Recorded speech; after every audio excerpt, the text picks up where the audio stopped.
الحمد لله نحمده ونستعينه ونستغفره ونعوذ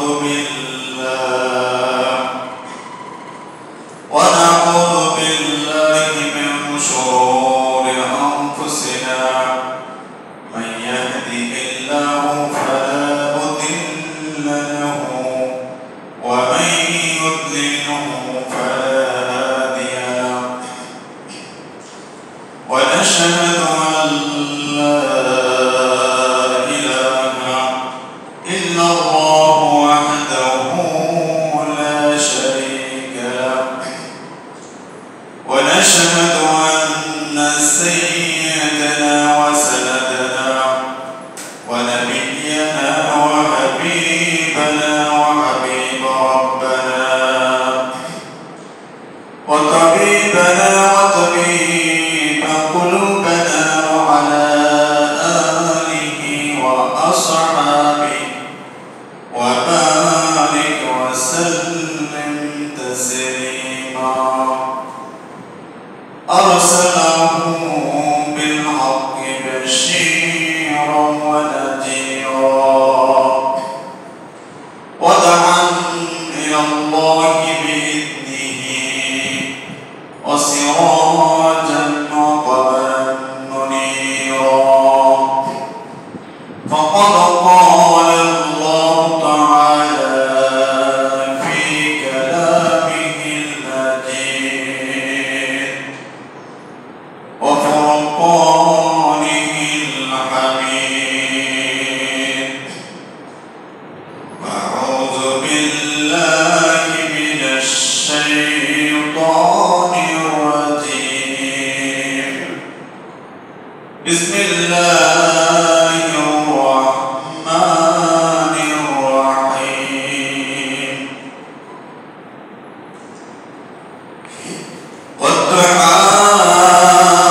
والدعاء والليل إذا سجى ما ودعك ربك وما قلى وللآخرة خير لك من الأولى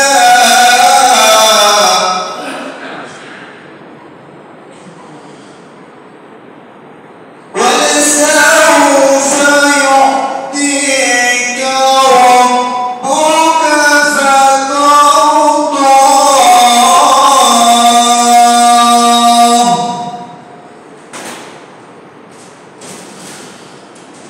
ألم يجدك يتيما فآوى ووجدك ضالا فهدى ووجدك عائلا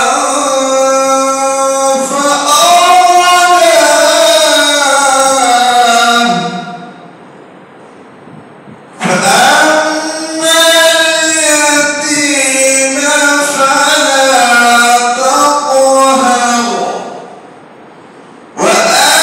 وأما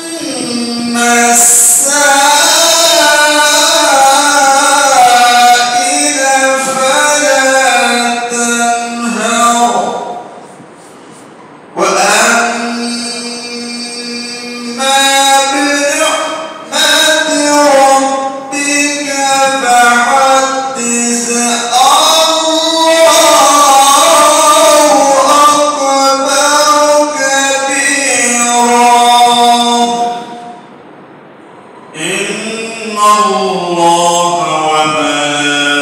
وملائكته يصلون على النبي يا أيها الذين آمنوا صلوا عليه وسلموا الكريمة اللهم صل على سيدنا مولانا محمد وعلى سيدنا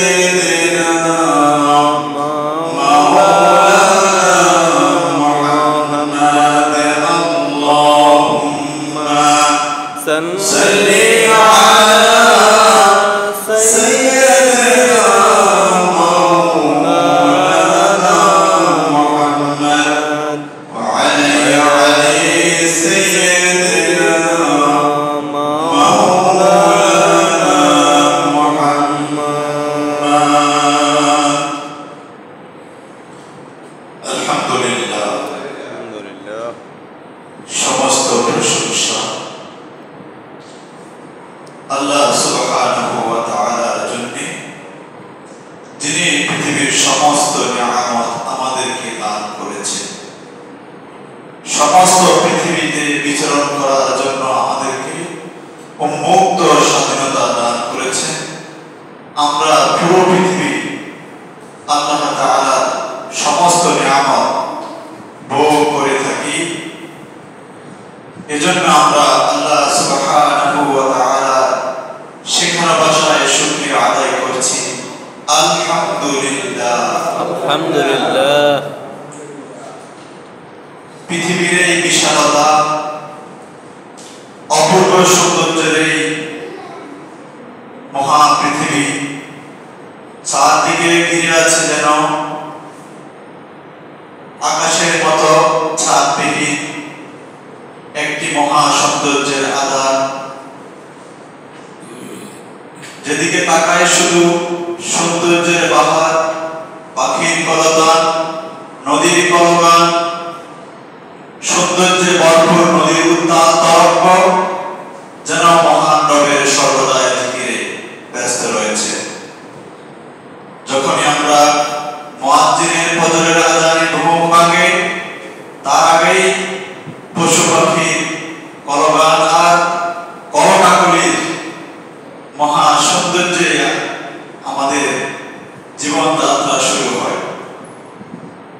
সকালের ভোর হলেই যেমন পাখিগুলো তাদের সন্তানগুলোকে গুছিয়ে সাজিয়ে ঘরে রেখে দেশ থেকে দেশান্তরে, লোক থেকে লোকান্তরে, নগরে শহরে পান্থরে, দেশে কিংবা বিদেশে ঘুরে বেড়ায়। সামান্য খাবারের লক্ষ্যে তারা লক্ষ কিলোমিটার ছুটে যায়। ঠিক মাগরিবের পূর্বেই, সূর্যোদয়ের পূর্বেই পাখিগুলো প্রত্যেকে খাবার নিয়ে তাদের ঘরে ফিরে যায়। এই জন্য মহান আল্লাহর এক অপার সৃষ্টি এবং সৌন্দর্য।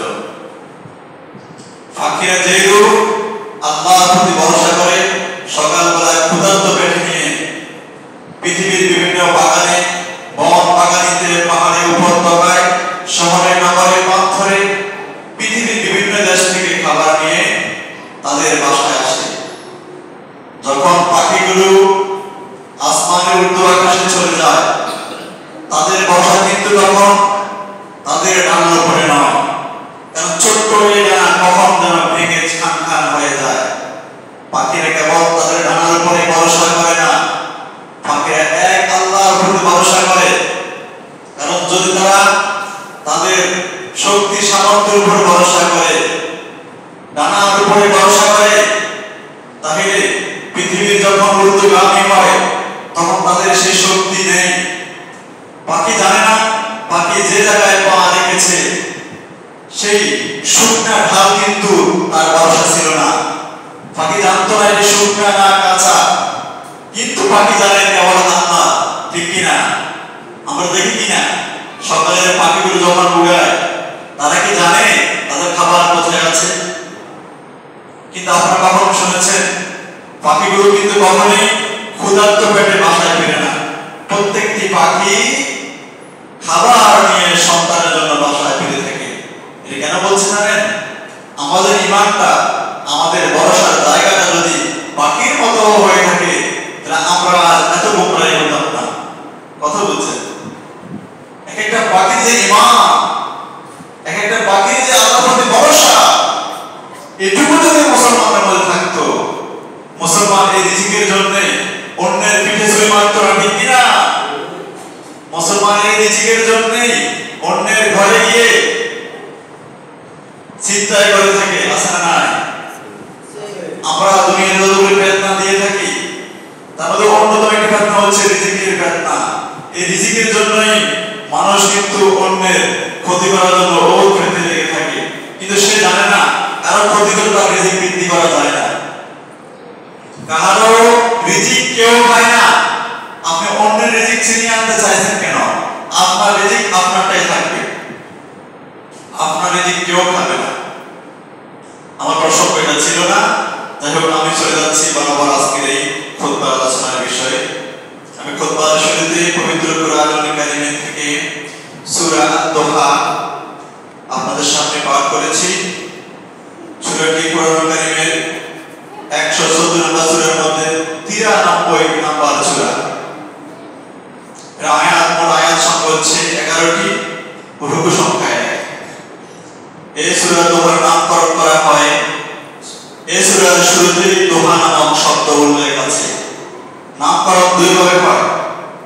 যদি কোন সূরার ভিতরে ওই নামটি থাকে তাহলে ওটা দিয়ে নামকরণ হতে পারে, যেমন সূরা দোহা, সূরা ইয়াসিন, ঠিক না? সূরা মুলক, এই সূরাগুলোর ভিতরে মুলক আছে, দোহা আছে, ইয়াসিন আছে। কিন্তু আমরা যদি সূরা ফাতিহার দিকে তাকাই, সূরা ইখলাসের দিকে তাকাই, ফাতিহার ভিতরে ফাতিহা নাই। সূরা ইখলাসের ভিতরে ইখলাস নাই। তো ফাতিহাকে ফাতিহা করে নামকরণ করা হয়েছে, কারণ সূরা ফাতিহা দিয়ে কোরআন ওপেনিং করা হয়।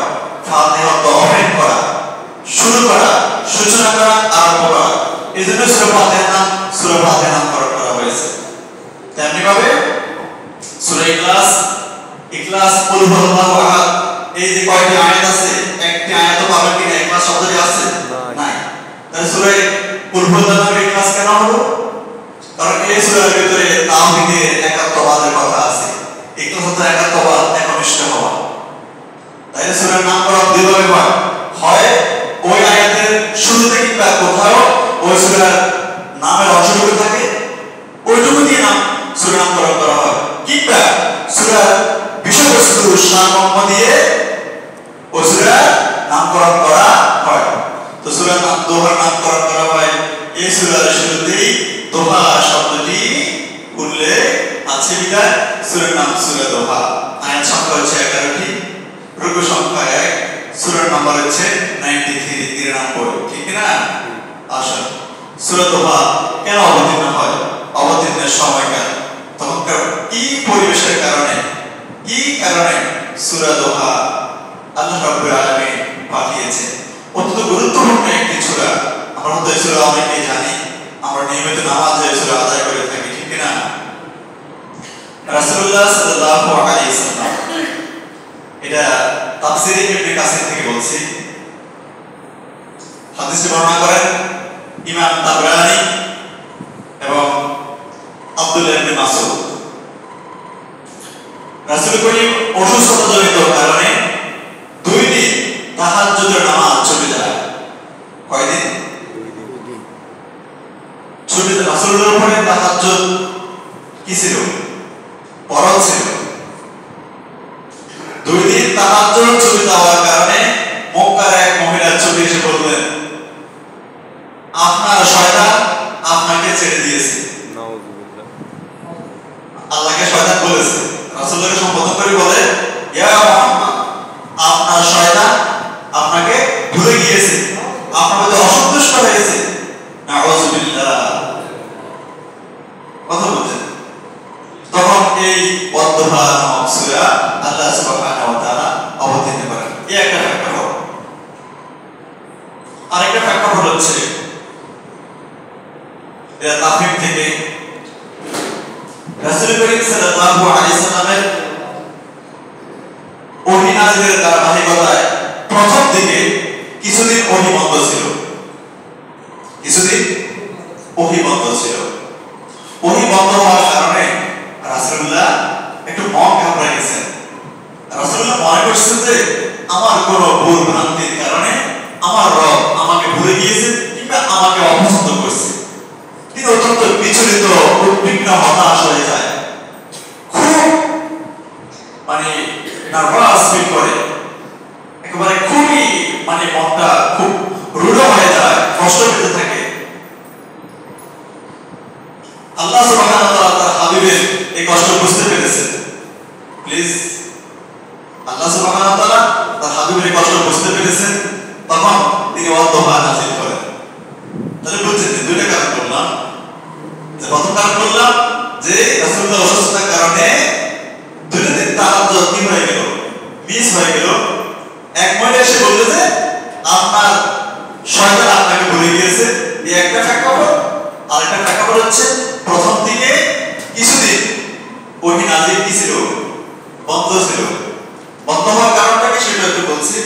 ওহী নাযিল বন্ধ হওয়ার কারণে মুহাম্মদ সাল্লাল্লাহু আলাইহি সাল্লাম মন ঘাবড়ে গেছে, চিন্তিত হয়ে গেছে, না জানি আমার কোনো ভুল হয়েছে। তো আল্লাহ সুবহানাহু ওয়া তাআলা এই সূরাটি নাযিল করেন।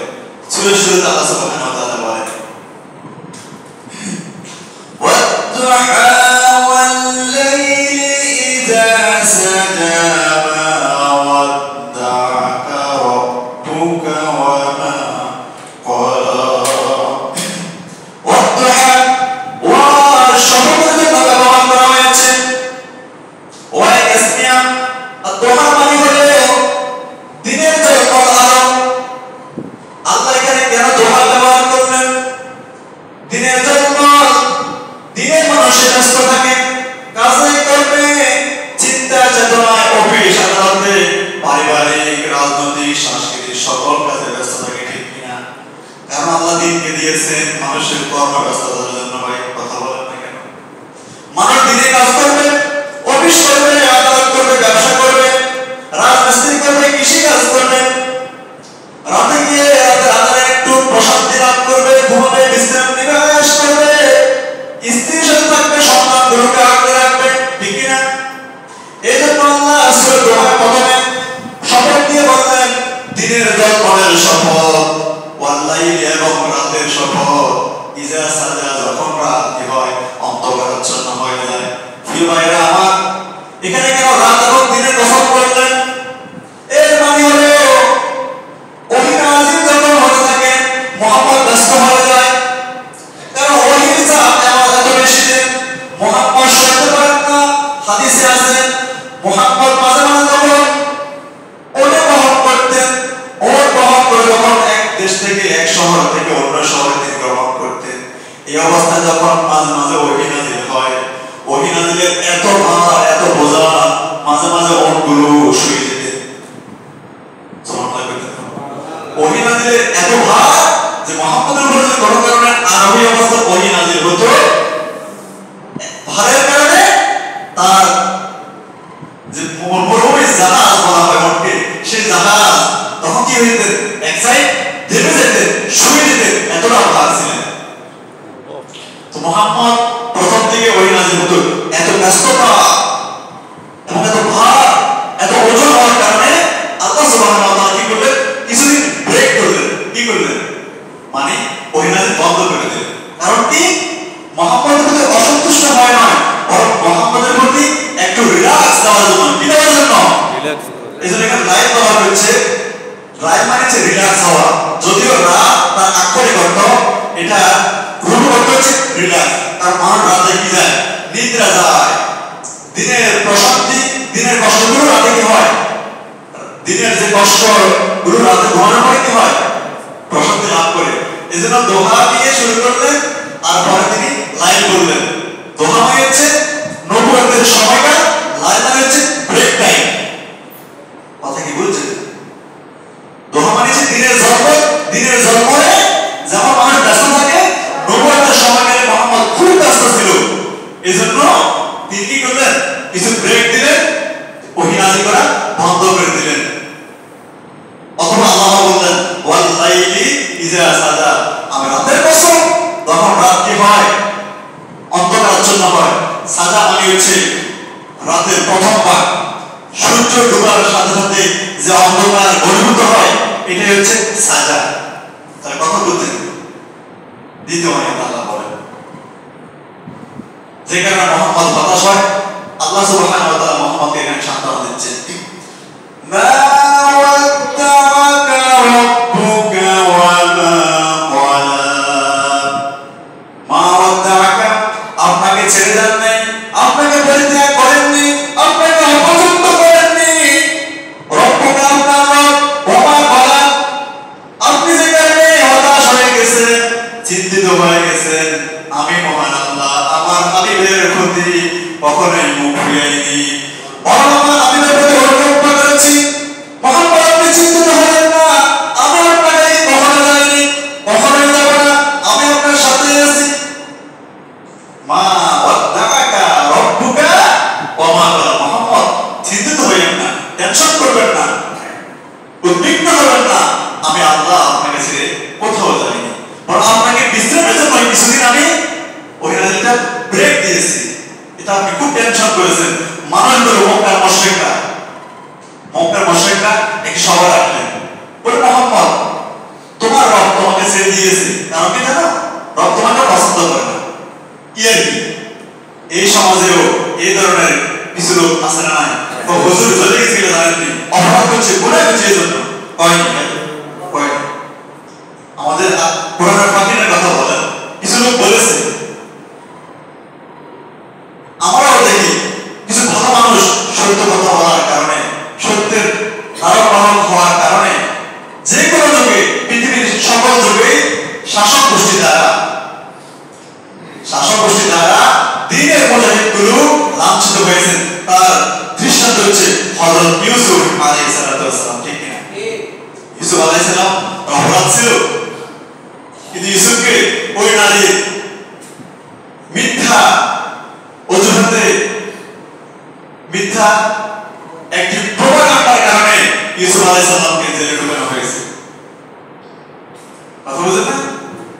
তেমনি ভাবে হযরত ইমাম আবু হানিফা জেলে ইন্তেকাল করেছেন, ইমাম শাফি জেলে ইন্তেকাল করেছেন, ইমাম বুখারী দেশ ত্যাগ করতে বাধ্য হয়েছে, সাইয়েদ কুতুব জেলে ইন্তেকাল করেছেন, ওমর রাদিয়াল্লাহু তাআলা শহীদ হয়েছেন, ওসমান শহীদ হয়েছেন, আলী শহীদ হয়েছেন, শুধু আবু বকর স্বাভাবিক মৃত্যু হয়েছে। ইসলামের যুগ যুগ ধরে উলামায়ে কেরাম হক্কানি আলেম উলামা তারা যে কখনো জেল জুলুমে শিকার হয় বুঝতে হবে এটা রাসূলুল্লাহ একটি সুন্নাত সে আমল করতে সুযোগ করে দিয়েছে। পৃথিবীর এমন একটা আম্বিয়া নাই যারা তার স্বজাতি দ্বারা নিন্দিত হয় নাই। একজন আম্বিয়াও নেই যে স্বজাতি দ্বারা জুলুমের শিকার হয় নাই। আপনারা জানেন খাবাব তার স্বজাতি দ্বারা অনাথ দিয়ে দ্বিখণ্ডিত করা হয়েছে। কি অপরাধ ছিল?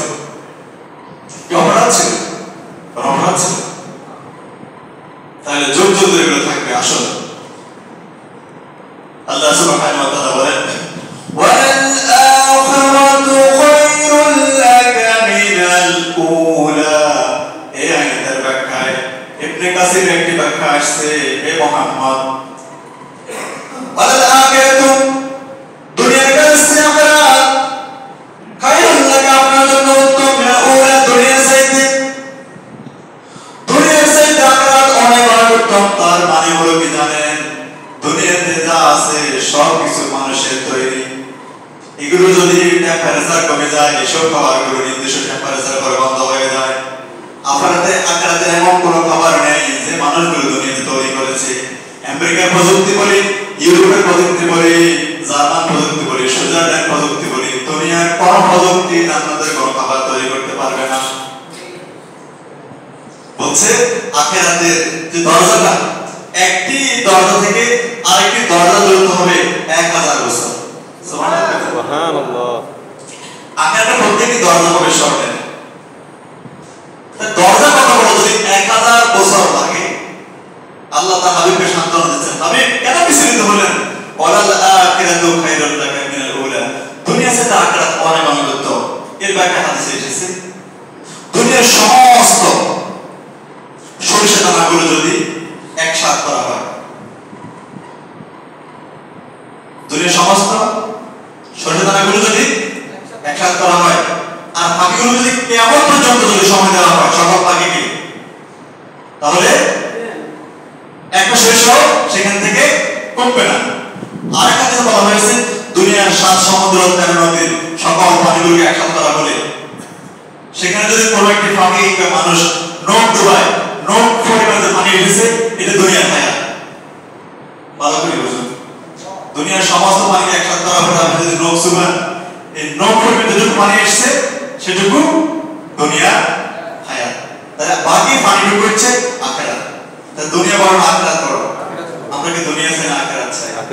কে কে দুনিয়া চাই হাত তোলেন। দুনিয়া চান নাকি? উনি দুনিয়া চাই। হযরত আব্দুল্লাহ ইবনে আব্বাস থেকে বর্ণিত এই প্রসঙ্গে একটা হাদিস এসেছে। রাসূল সাল্লাল্লাহু আলাইহি সাল্লাম ছিলেন সারা পৃথিবীর জন্য মহান নেতা। নেতা বলতে তো আমরা আরামে এসে বুঝি, ঠিক না? আমাদের নেতাগুলোর যে অবস্থা, নেতার বাড়ি থাকবে, গাড়ি থাকবে, সুইজারল্যান্ড, আমেরিকা, কি থাকবে, বেগম পাড়া থাকবে, ভারতে বাড়ি থাকবে, আবার আমাদের দেশের বড় বড় যে জায়গাগুলোতে বাড়ি থাকবে, গাড়ি থাকবে। এটাই আমরা নেতা সম্পর্কে বুঝি। নেতা সম্পর্কে আমাদের ধারণা এটাই আমাদের বর্তমান পর্যন্ত। রাসূলুল্লাহ নেতা ছিলেন না, তিনি মক্কার প্রেসিডেন্ট ছিলেন। তো আব্বাস রাদিয়াল্লাহু তাআলা বর্ণনা করেন, রাসূলুল্লাহ একদিন ঘুমাইলেন, সাড়াই বুঝেন সাড়াই, আমরা নোয়াখালীতে সাড়াই বলি, আমরা কি দেখো ভোটনি কই যাই হোক, সাড়াইতে শোয়ার পরে দাগ হয়ে যাবে, কথা বলতে এটা ক্লাস সাড়াইতে শোয়ার পর দাগ হয়নি। রাসূলুল্লাহ সাড়াই থেকে ঘুম থেকে উঠার পরে দাগগুলো বসতেছে, দেখছে করে হযরত আব্দুল্লাহ ইবনে আব্বাস। আব্দুল্লাহ ইবনে আব্বাস অনুমতি দিয়ে বললেন, রাসূলুল্লাহ আপনি যদি অনুমতি দেন আমি আপনার জন্য একটি নরম বিছানা এনে দেব। সুবহানাল্লাহ বলতেন না? সুবহানাল্লাহ। রাসূলুল্লাহ কি বললেন, আব্দুল্লাহ ইবনে আব্বাস তুমি আমাকে দুনিয়ার প্রতি লোভ দেখালে কেন? আমি কি দুনিয়াতে এই রূপ করার জন্য এসেছি? আল্লাহ চাইলে তো উহুদ পাহাড়কে রাসূলকে স্বর্ণ বানিয়ে দিতেন, ঠিক না? দুনিয়ার কেমন চিন্তা ভাবনা থাকলে আমাদের মহান নেতা, তাদেরকে আমরা নেতা মনে করি, আমার নেতার কর্মী, কর্মীর চরিত্র কেমন হওয়া উচিত? যারা মুহাম্মদের নামে দুরূদ পাঠ করেন, সালাত দেন, জিকির নিয়ে খুব ব্যস্ত, তাদের উদ্দেশ্যে বেশি বেশি বলতে চাই, প্রিয় ভাই আমার, আপনি কোন নেতা অনুসরণ করেন যে নেতা পুরো দুনিয়ার কোন লোকের তাকে কাফের করতে পারেনি? যিনি একাধারে স্ত্রীর জন্য মডেল ছিলেন, তিনি একাধারে মক্কার প্রেসিডেন্ট ছিলেন, তিনি একাধারে মক্কার সেনাপ্রধান ছিলেন, ছিলেন না? তিনি কি ল মেকার ছিলেন না? তিনি কি চেঞ্জ মেকার ছিলেন না? হ্যাঁ, তিনি কি একজন চিফ অফ মাদিনা ছিলেন না? ছিলেন। কথা বলেন না কেন? ওই তাকে তো কোনো প্রকার আন্দোলন দেওয়া ধরে নাই। মদিনার পুরো মদিনাবাসী তার জন্য একাকার হয়ে গেছে। আল্লাহ তাআলা পৃথিবীর সমস্ত পাহাড়গুলোকে স্বর্ণ করে দিতে পারে, কিন্তু রাসূলুল্লাহকে যখন প্রশ্ন করা, রাসূল বলছে আমি এরূপ ভাবে আল্লাহর কাছে যাওয়ার চাইতে সবকিছু রেখে আমি আল্লাহ অনুগ্রহে তার সাক্ষাৎ দেওয়ার ছাড়া আমি কিছুই চাই না দুনিয়াতে। কারণ রাসূলুল্লাহকে একটা প্রস্তাব করা হয়েছিল, সূরা কাফিরুনের ব্যাখ্যায় এসেছিল যে মক্কায় যখন রাসূলুল্লাহ মূর্তিদের বিরুদ্ধে কথা বলা শুরু করেছে, খেয়াল করুন, তখন মক্কার একটি দল আবু জাহেলের নেতৃত্বে রাসূলুল্লাহর বাসায় আসলেন। রাসূলুল্লাহকে প্রস্তাব করলেন, রাসূলুল্লাহ একটা প্রস্তাব করি, ওকে আপনাকে আমরা মক্কার সমস্ত নারীর সামনে এনে পছন্দের মেয়েটাকে বিয়ে করে দেব, তবে শর্ত হচ্ছে আপনি আমাদের লাত এবং উজ্জার বিরুদ্ধে কথা বলবেন না, মানে আমাদের দলের বিরুদ্ধে কথা বলবেন না। রাসূলুল্লাহ রাজি হন নাই, বলতে ঠিক আছে যদি রাজি না হন, সেকেন্ড অপশন মক্কার সমস্ত মানুষগুলো জমায়েত করব এবং আপনাকে একটি দল বানিয়ে দলের প্রেসিডেন্ট বানাবো, আমরা আপনার কর্মী হয়ে মিছিল দিব। রাসূল বলছেন সকল কাপড় পোশাক থাকবে, হ্যাঁ, পার্লামেন্টের চিফ হুইপ থাকবে, স্পিকার থাকবে, আমি প্রেসিডেন্ট হয়ে লাভ কি? প্রত্যাখ্যান করলেন। দ্বিতীয় প্রস্তাব দিলেন, যেহেতু প্রথম দুটি প্রস্তাবে আপনি রাজি হন নাই, তৃতীয় প্রস্তাব কি? তৃতীয় প্রস্তাবটি হলো এবছর আমরা আল্লাহর ইবাদত করব, আগামী বছর আমরা সাহাবীদেরকে নিয়ে আমার রাজদের ইবাদত করি। মুহাম্মদকে আসি এই প্রস্তাব করে দিই। যাই হোক, ও প্রসঙ্গ যাচ্ছি না, বলছিলাম ওয়ালাল আখিরাতু খায়রুল লাকা মিনাল উলা, দুনিয়া থেকে আখিরাত অনেক অনেক উত্তম। কারণ দুনিয়ার একটা উদাহরণ হিসেবে বলে দিচ্ছি, একটি ছাগল যদি মারা যায়, মৃত ছাগলটাকে যদি আমি এই ভাইয়ের বাসায় যদি বলি আমরা বাসায় রেখে গেলাম 10,000 টাকা দেব, এটা আপনার বাসায় রাখেন, রাখবেন ভাই? আপনারা একটু রাখবেন? আল্লাহ বলছেন দুনিয়াটা হচ্ছে এরকম পচা ছাগলের মতো, যে কেউ রাখতে চায় না। ভাইরা কথা বোঝেন না? দুনিয়াটা কিসের মতো? পচা ছাগলের মতো। এই ছাগল পচা খেলে সবাই কি করে? নাক বন্ধ করে মুখ ফিরিয়ে নেয়। দুনিয়াটা এরকম পচা একটি ভঙ্গ জায়গা। যদি দুনিয়া এত মূল্যবান হতে আল্লাহ কোন কাফেরকে এক সুপ পানিও খাবার দেন না। আসুন, আল্লাহ সুবহানাহু ওয়া তাআলা বলেন ওয়ালা সাওফা ইউতিকা রাব্বুকা ফাতারদা। আল্লাহ বলেন হে মুহাম্মদ, আমি তোমাদেরকে এমন কিছু দেব যেন তুমি পেয়ে সন্তুষ্ট হয়ে যাও। এর ব্যাখ্যাটা কি জানেন? এর ব্যাখ্যাটা হচ্ছে মক্কি যুগে রাসূলের জীবন কাল ছিল অত্যন্ত সংকীর্ণ, কম পরাধীন, একেবারে জীবনযাপন ছিল অত্যন্ত কঠোর এবং শক্ত ছিল, যে তার সাহায্যকারী কেউ ছিলেন না।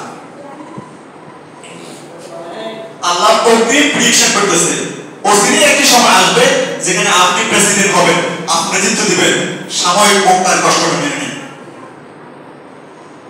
এই প্রেডিকশনটা সত্যি হতে বেশি সময় লাগে না। ভালো করে খেয়াল করুন, আল্লাহ তাআলা কি বলেন? ওয়া সাওফা ইউতিকা রাব্বুকা ফাতারদা। হে আমার হাবিব, আপনি বিচলিত কেন? আপনি হতাশ কেন? আপনাকে আমি এমন কিছু দিয়ে দিব যেন আপনি সন্তুষ্ট হয়ে যান। তার মানে হলো রাসূলুল্লাহ মক্কা থেকে যখন মদিনায় প্রবেশ করলেন, মদিনায় আগমন করলেন, তখন মক্কা মদিনার আওয়াজ এবং কালচার তাকে সহযোগিতা করলেন। মদিনার মানুষগুলো ছুটে ছুটে এসে মুহাম্মদের কাছে বায়াত গ্রহণ করলেন। এক এক করে মুসলমানের সংখ্যা বৃদ্ধি পেতে থাকে। রাসূলুল্লাহ সাল্লাল্লাহু আলাইহি সাল্লাম মদিনায় যখন এসেছেন, শুধুমাত্র 7 জন সাহাবী তারা সমাজের সবচেয়ে বড় কাজের লোকগুলোকে নিয়ে মদিনায় অবতরণ করলেন। সাথে ছিলেন আবু বকর রাদিয়াল্লাহু তাআলা আনহু। কিন্তু 10 বছর ব্যবধানে মদিনায় কি বলেন একটি ইসলামী রাষ্ট্র কিভাবে প্রতিষ্ঠা করে দিলেন। এর মানে হলো মুহাম্মদ, আমি বলছি না আপনাকে ওসিরে আপনাকে এমন কিছু দিব যাতে আপনি কি হয়ে যাবেন? সন্তুষ্ট হয়ে যাবেন। প্রিয় ভাইরা আমার, আমরা যারা কষ্টে আছি, দুঃখে আছি, সুখে আছি, রিজিকে অভাবে আছি, ওসিরে আল্লাহ আপনাকে যদি চান এমন কিছু দিয়ে দিবেন যাতে আপনি খুশি হয়ে যাবেন, তাহলে আপনার বিচলিত হওয়ার কোনো কারণ নেই। সাময়িক কষ্টটা মেনে নেন, তারপরে আপনার জীবন যাপন করতে শিখেন। সাময়িক কষ্টটা মেনে নেন, অচিরেই আসবে। আর যদি আপনি নিজেকে হতাশ, ডিসহার্টেড হয়ে একটি সিদ্ধান্ত উপনীত হয়ে যান, এইসব সিদ্ধান্তগুলো নিজের জীবনের জন্য, সমাজের জন্য, পরিবারের জন্য অকল্যাণ, হুটহাট সিদ্ধান্ত। এটা করছে তো রিয়েক্ট না ভাই, রিয়েক্ট না, অ্যাক্ট করেন। মানে আপনি সবর করে অনুরূপ কাজ করেন, রিয়েক্ট না, রিয়েক্টে সমাধান করেন। দেখেন মানে পারিবারিক ক্ষেত্রে যদি কোনো রকমের কোনো সমস্যা তৈরি হয়ে যায়, এটাকে ইতিবাচক ভাবে দেখেন, এটা সুষ্ঠু সমাধান করতে শিখুন। এটাকে নেগেটিভ ভাবে ধরে নিলে, এই নেগেটিভ মাথা থাকলে কখনো সুষ্ঠু সমাধান হয় না। বরং এটার মধ্যে পজিটিভ হন।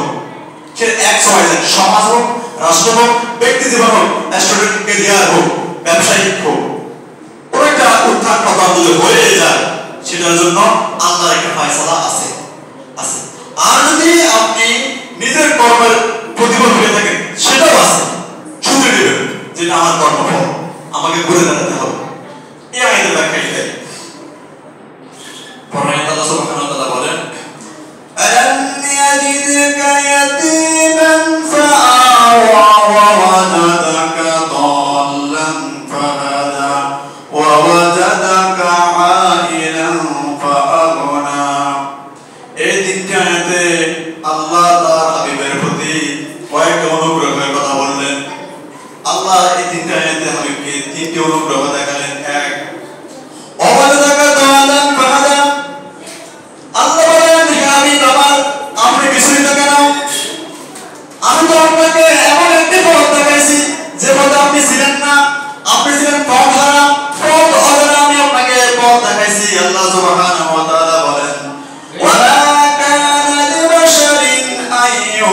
يعلم الله إلا وهيا أو من وراء حجاب أن يرسل رسولا فيوحى بإذنه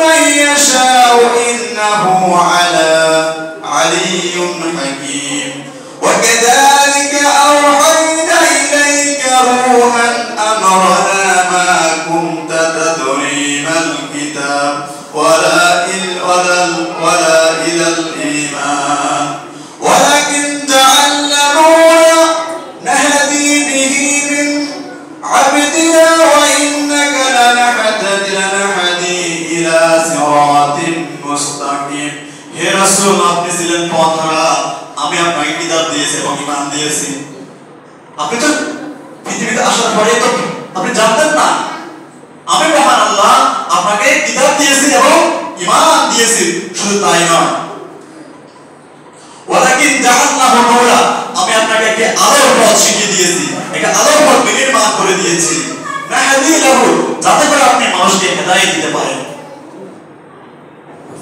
মিন আবিদি ওয়া ইন্নাকা নিশ্চয় আপনি লানাহদি আপনি হেদায়েতের উপর প্রতিষ্ঠিত ইলা সিরাতিল মুস্তাকিম আপনি সঠিক পথে প্রতিষ্ঠিত তার মানে কি আল্লাহ এখানে তার হাবিবের প্রতি কি করলেন অনুগ্রহ করলেন যে ওয়াওয়াদাকা দুআলান ফাহাদা মুহাম্মদ আমি কি আপনাকে দিই নাই একটা হেদায়েতের পথ যে পথে আপনি চিনতেন না এই হেদায়েত হচ্ছে আল ঈমান ওয়াল কিতাবুল্লাহ আমি তো আপনাকে হেদায়েত দিয়েছি দ্বিতীয়ত আল্লাহ বলেন ওয়াওয়াদাকা আইলান ফাআকিনা আপনি ছিলেন দরিদ্র আপনি ছিলেন অসহায় আপনি ছিলেন নিঃসহায় আমি আপনাকে সম্পদ দিয়ে ধনী বানিয়েছি তিন নম্বর অনুগ্রহ ফাআম্মাল ইয়াতীমা ফালা তাকহার ফাআম্মাল ইয়াতীমা আপনি এতিমদেরকে ফালা তাকহার কখনো ধাক্কা দিবেন না এতিমদের সাথে রূঢ় আচরণ করবেন না এতিমদের প্রশ্ন আপনি রাগান্বিত হবেন না কারণ আপনি নিজে এতিম ছিলেন মুহাম্মদ যখন পৃথিবীতে আগমন করেন তার পিতাকে দেখেন নাই পিতাকে না দেখার কারণে যখন 6 বছর হয় তখন তিনি মাকে প্রশ্ন করলেন মা গো আমার আব্বা জান কোথায় মা বললেন তোমার আব্বা তোমার জন্মের পূর্বে ইন্তেকাল করেছে 6 বছর বয়সে মা ইন্তেকাল করেন আব্বার কবর জিয়ারত করতে গেলেন আব্বার কবর জিয়ারত করে আসার পূর্বে মা ইন্তেকাল করেন তখন তার পিতা নেই মা নেই ভাই নেই বাপ নেই কিছুই ছিলেন না তার চাচা আবু তালেব তাকে মায়া করলেন দরদ করলেন কারণ মক্কার মুশরিকরা মুহাম্মদকে এত পরিমাণ বিরোধিতা করেছেন আবু বকর হযরত আবু তালেব রাদিয়াল্লাহু তাআলা ছিলেন তখন মক্কার আকাশের ছায়া নিচে যেমন মানুষকে ছায়া দিয়ে থাকেন সকল মুশরিকের কঠিন বিরোধিতার প্রশ্নে আবু তালেব বললেন আমিও মুশরিক আমার ভাতিজার খবর আছে আমি মুশরিক ভাতিজা মুমিন খবর আছে আমার ভাতিজার প্রতি চোখ রাখবে না তাহলে চাচা মুশরিক হওয়ার পরেও ভাতিজাকে আগলে ধরেছেন কারণ ভাতিজার কি ছিল না কিছুই ছিল না এজন্য আল্লাহ সেটাকে স্মরণ করে দিয়ে বলেন ফাআন্নাল ইয়াতীমা ফালা তাকহার আপনি এতিমদের প্রতি আচরণ করবেন এতিমদের প্রতি আপনি রূঢ় আচরণ করবেন না তাদেরকে ধাক্কা দিবেন না কারণ আপনি এতিম ছিলেন আপনার উম্মতরাও এতিম ঠিক না তার মানে হলো কোনো এতিম যদি আমার কাছে কোনো খাবার চায় কিংবা কোনো যদি বিচারের জন্য আসে বিচারের নামে প্রহসন যেন না হয় এখন সমাজে আমরা দেখি যার শক্তিশালী বাবা নেই মামা নাই খালু নাই বাপ নাই চাচা নাই জ্যাঠা নাই তিনি বিচারের নামে যত প্রহসন আছে সবকিছু তিনি পায় বিচারের নামে কত নারী যেন দর্শিতা হয় বিচার চাইতে এসে দর্শনে বিচার চাইতে এসে আবার দর্শন হয় আমরা এমনও দেখেছি চিকিৎসকের হাতে তার রোগীটার দর্শন হয়েছে এমনও দেখেছি আছে না নাই কিংবা বিচার চাইতে গিয়ে বিচারকের হাতে অন্যায়ভাবে দর্শিত হচ্ছে তার মানে হলো কখনো কেউ অন্যায়ভাবে কোনো এতিমের প্রতি মাথা ধাক্কা দিবেন না আল্লাহ সুবহানাহু ওয়া তাআলা বলেন আরাআইতাল্লাযী ইউকাযযিবু বিদ্দীন ওয়া লা ইয়াহুদ্দু আলা তুআমিল মিসকিন তোমরা এতিমকে কখনো ধাক্কা দিবে না খাবার দিতে না পারলেও এতিমকে বোঝাবে পকেটে হাত দিয়ে মাঝে মাঝে বোঝাবে ভাই টাকা তো নাই অর্থাৎ এতিমের প্রতি সদা আচরণ করবে রূঢ় আচরণ করবে না আমাদের সমাজে কি আছে না এতিমদের প্রতি সহনশীল আমরা হই কিনা যদি হয়ে থাকি একটা উপকার আছে রাসূলুল্লাহ সাল্লাল্লাহু আলাইহি ওয়াসাল্লাম বলেন, যদি কেউ এতিমের মাথায় হাত দিয়ে থাকে, হাতের নিচে যতগুলো চুল থাকে আল্লাহ ততগুলো সওয়াব তার আমলনামায় লিখে দেন। প্রিয় ভাইরা আমার, এতিমদের প্রতি সদয় হন। কখনোই সব প্রণোদিত হয়ে, উদ্দেশ্য প্রণোদিত হয়ে কিংবা রাজনৈতিক সামাজিক কোনো হিংসার বশীভূত হয়ে কোনো এতিমের প্রতি জুলুম করেন না। কারণ এতিম এবং আল্লাহর মাঝখানে শুধু একটা পর্দাই আছে। কোনো এতিম যদি আল্লাহর কাছে যদি ডিরেক্ট বলে দেয় তাহলে কিন্তু খবর আছে। আর এমন কষ্ট কাউকে দিবেন না যে হজম করতে না পারে আল্লাহর কাছে বলে দিচ্ছে, সেই স্টেজে পৌঁছে দিবেন না। তার মানে কষ্ট যদি দিয়েও থাকেন সময়ের পূর্বেই দ্রুত সংশোধনের জন্য তার কাছে ফিরে যান। এমন হতে পারে সে আপনার জুলুমের শিকার হয়ে আল্লাহকে সব বলে দিবে। ভাইরা আমার, আমরা 19 সালে করোনা দেখেছিলাম ইয়েমেনে না সিরিয়ার একটি ছেলে বলছে আমি সব বলে দেবো আল্লাহকে, আমি সব বলে দেবো আল্লাহকে। কিছুদিন পূর্বে তাদের বাশার আল আসাদ দাইছে না গেছে, কথা বলেন না কেন? এতিমদের রাজনীতিতে কোন রাষ্ট্র শাসক বেশি দিন টিকতে পারে না। সে এদিন মুমিন হতে পারে, মুসলিম হতে পারে, অবশ্যই হতে পারে, জুলুম করে বেশি দিন ক্ষমতা স্থায়ী করা যায় না। আপনি বন্দুকের নল দিয়ে আইন করবেন, সে আইন মানুষ ওখানে মেনে নেবে না। কারণ বন্দুকের নল দিয়ে আইনকে চাপিয়ে দেওয়া যায়, কিন্তু মানুষের হৃদয়ে অবস্থান করা যায় না। কখনো আইন চাপিয়ে দিবেন না, দোষ চাপিয়ে দিবেন না, ট্যাগিং করবেন না, সে বন্ধ করেন। সাধারণ মানুষ জানে এটি এই প্রিয় বাংলাদেশের মাটিতে মুসলমানদের রক্ত ঝরেছে। ফির আউলিয়ার বাংলাদেশ, মুসলমানদের বাংলাদেশ, শাহ মাকদুমের বাংলাদেশ, শাহ আলীর বাংলাদেশ, শাহজালালের বাংলাদেশ। এখানে আপনি যদি কোন ট্যাগিং করেন সেটা সাধারণ মানুষ কখনোই মেনে নেবেন না। কারণ এই দেশের মানুষ ইসলামকে বেশি পছন্দ করে। যে জেনেই করুক ইসলামের ব্যাপারে আসলে মানুষ হৃদয়ে একটু শীতল হয়ে যায়, আবেগ আপ্লুত হয়ে যায়। আমার প্রিয় ভাইরা আমার, শেষ করে দিচ্ছি আরেকটি কথা। ووجدك عائلا فأغنى فأما اليتيم فلا تقهر وأما السائل فلا تنهر وأما السائل فلا تنهر। মানে হলো যখন মানুষ আপনার কাছে হেদায়েতের জন্য আসবে, মানুষকে আপনি কি করবেন না, অবজ্ঞা করবেন না, হেদায়েতের পথ দেখাবেন। সর্বশেষ আল্লাহ বলেন وأما بنعمة ربك فحدث। আমি আপনাকে জীবনের যতগুলো নিয়ামত দিয়েছি সব নিয়ামত মানুষের কাছে প্রকাশ করে দেন। নিয়ামত প্রকাশের মাধ্যম চারটি।